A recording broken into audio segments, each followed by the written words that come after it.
El tercero acto tiene como escenario el valle enfrente al castillo de Wartburg.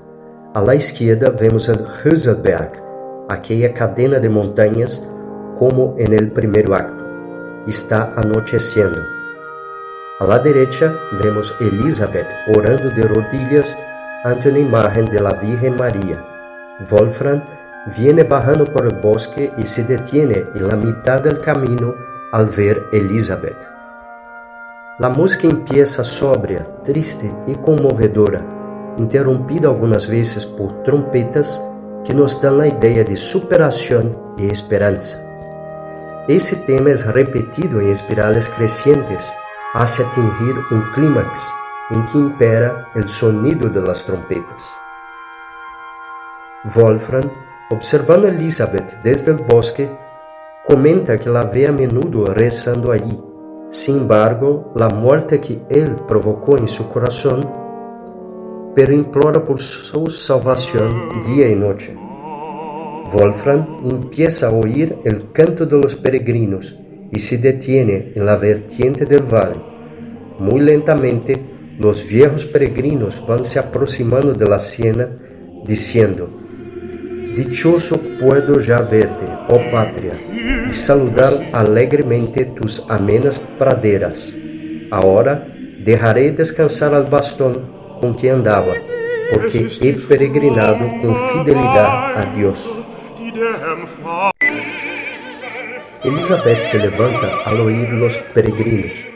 Wolfram le dice que cantan sus himnos, que hablan sobre la misericordia y gracias recibidas. Elizabeth se prepara para recibirlos y Wolfram clama a los cielos para que fortalezca el corazón de ella para enfrentar este duro momento. Los peregrinos van ocupando lentamente la escena, saliendo desde la derecha, como si cruzasen el valle indo al fondo. Ellos continúan cantando: «Por la penitencia y la expiación me he reconciliado con el Señor, al que se entrega mi corazón, el que corona con bendiciones mi arrepentimiento, el Señor para quien suena mi canción». La salvación de la gracia ha sido concedida al penitente. Él entrará un día en la paz de los santos. No teme al infierno y a la muerte. Por eso alabaré a Dios durante toda mi vida. Aleluya, aleluya, por toda la eternidad. Ese es uno de los trozos más tocados de esa obra, el coro de los peregrinos. Música bellísima, capaz de generar en nosotros, en el fondo del alma, el más sincero arrepentimiento a cada acorde pulsante de los violines y de las trompetas. Ese pasaje representa a todos aquellos que comprendieron y se arrepintieron de sus errores y ahora tienen la dicha de volver a reencontrar su morada interior y tener contacto con las distintas partes del ser. Estos no temen el infierno y la muerte, porque bajaron a sus propios infiernos y han dado muerte a sus errores. Mientras cantan, Elizabeth procura Tannhäuser desde el alto, sin encontrarlos entre los peregrinos. Con dolor serena, exclama tristemente: «Él no ha regresado». Los peregrinos siguen cantando nuevamente su himno y continúan se alejando hacia que terminan desapareciendo por el valle.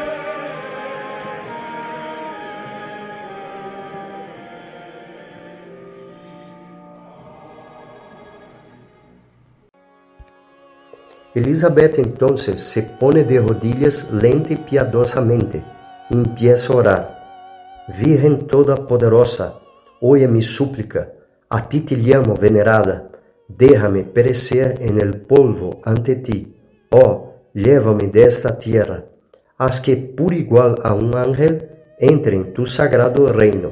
Si alguna vez, atrapada en vanas fantasías, mi corazón se apartó de ti, si alguna vez un deseo pecaminoso, un anhelo mundano brotó en mí, luché entre 1000 penalidades para aniquilarlo en mi corazón. Pero si no puedo expiar cada falta, entonces acógeme misericordiosamente, para que yo pueda, con humilde saludo, acercarme a ti como digna sierva, a implorarte la rica graça de tu misericórdia para su culpa. Ella medita durante algunos momentos y después se levanta poco a poco. Wolfram percibe y se dirige hacia ella, pero con gesto le pide que no venga. Wolfram pregunta si ella le permite acompañarla hacia su casa y nuevamente con gesto, esta vez de agradecimiento, le indica amablemente que su camino es la senda del cielo, donde debe irse para cumplir la misión que le fue encomendada en la tierra. Él debe dejarla seguir sola su camino, sin interponerse, acompañarla o seguirla. Ella sobe hacia la montaña hasta perderse de la vista por la senda que llega al Wartburg. Wolfram la sigue amorosamente con la mirada durante un tiempo y después se sienta al pie del cerro y hace sonar su arpa.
Este trozo también es uno de los más famosos de la ópera Tannhäuser, una bella melodía llamada O du, mein holder Abendstern, O tú, mi hermosa estrella vespertina.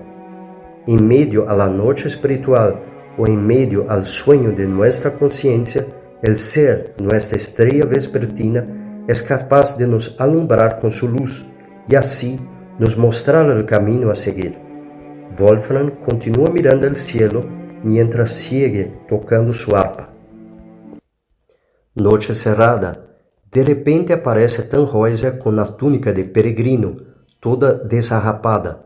Su expresión denota palidez y nervosismo. Se mueve con lentitud y con dificultad, apoyado en un bastón. Tiene inicio un diálogo entre los dos. Wolfram no lo reconoce en principio y luego cuestiona cómo él es capaz de volver a aquellas tierras sin estar absuelto. Con inquietante lascivia, Tannhäuser busca quien le enseñe nuevamente el camino al Venusberg, mientras suenan sus acordes.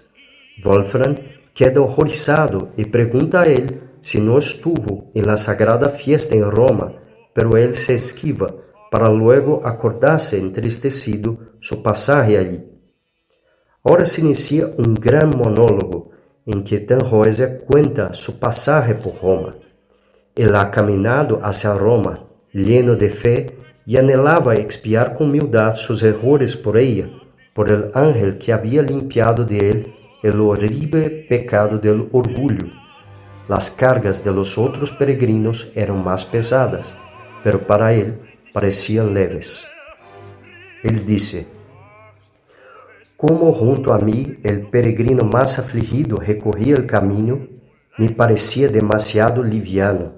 Si sus pies pisaban el molido suelo de los prados, yo buscaba espinas y piedras para las desnudas plantas. Si él refrescaba su boca junto a la fuente, yo aspiraba las ardientes llamas del sol. Cuando piadosamente él elevaba plegarias al cielo, yo derramaba mi sangre en la alabanza del Supremo. Cuando se reanimaba del cansancio en el albergue, yo recostaba los miembros en la nieve y el hielo. Con los ojos cerrados para no ver sus prodigios, recorrí a ciegas los hermosos campos de Italia. Lo hice porque en el arrepentimiento quería yo expiar para endulzar las lágrimas de mi ángel. Esta fue su penitencia, y llegando en Roma, cayó prostrado ante el santo templo. Había llegado el día, tañían las campañas, y llegaban alegres cánticos y ardientes gritos de júbilo del cielo que anunciaban la multitud del perdón y la salvación. Delante del Papa, a través del cual hablaba Dios, todos se prostraban, mientras él repartía sus bendiciones e impartía el perdón a millares de peregrinos.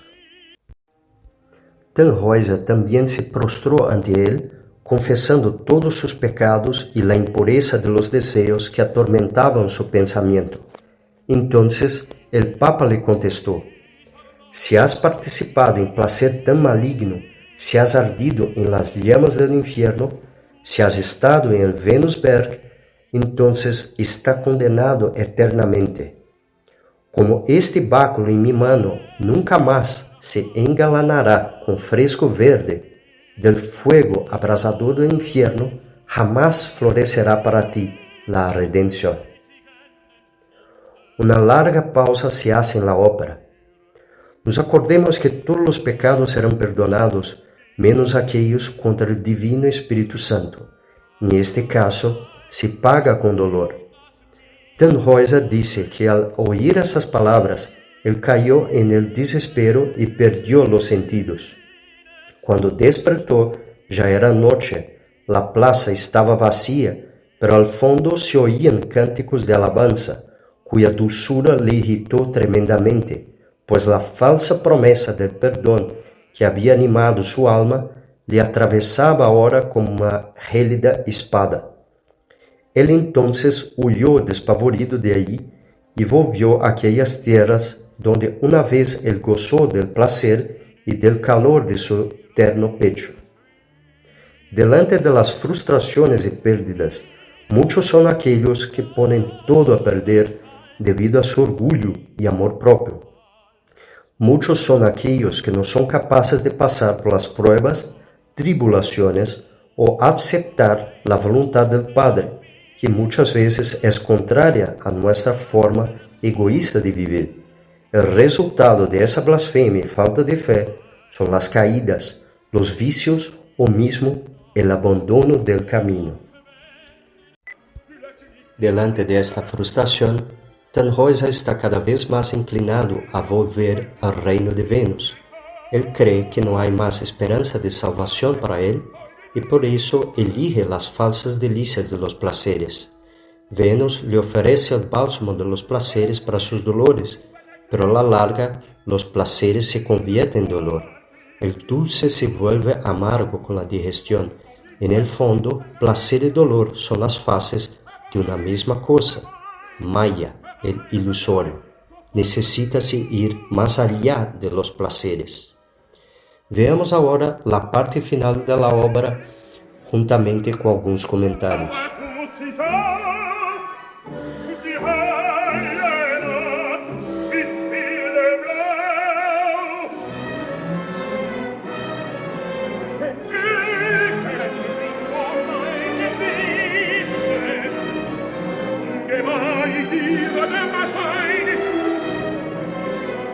Dies ist der Zauberreich der Winde, in Venusberg, da rangen wir ein.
Wolfram suplica a Dios para que ayude Tannhäuser y busca a todo coste disuadirlo de su maligno intento.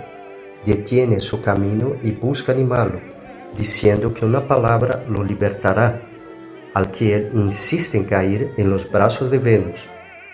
Es entonces que Wolfram dice el nombre de Elizabeth, dejando a Tannhäuser inerte y petrificado por un instante, hacia que él mismo profiere el sagrado nombre, Elizabeth. Todos los pecados serán perdonados, excepto aquellos contra el Divino Espíritu Santo. Pero ni todo está perdido. La solución es simple: eliminar la causa de esos errores. Al pronunciar el nombre sagrado de Elizabeth, Tannhäuser sabe que para llegar a ella precisa morir en sí mismo. Necesita sacrificar sus pasiones para tener la dicha de reencontrar con su Bude y ser acogido nuevamente por su íntimo en el Wartburg interior. La luz de algunas antorchas atraviesa la espesa niebla al que los otros trovadores y varios hombres por detrás del palco dice algunas palabras.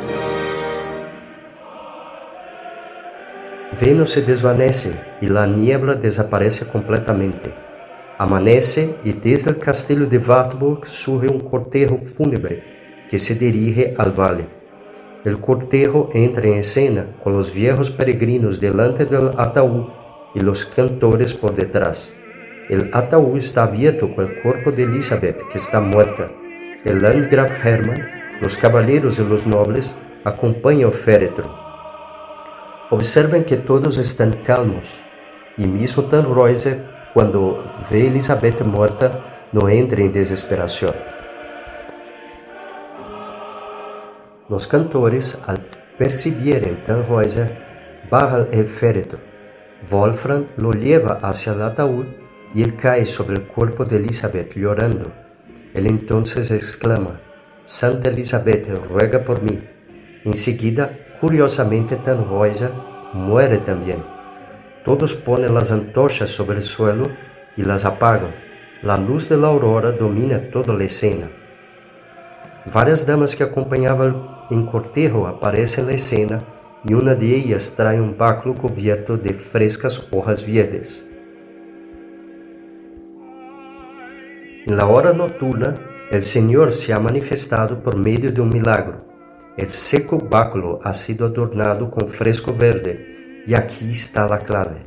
La salvación está en la médula, la salvación está en la alquimia, en hacer con que los vapores seminales suban hasta el cerebro y después bajen al corazón.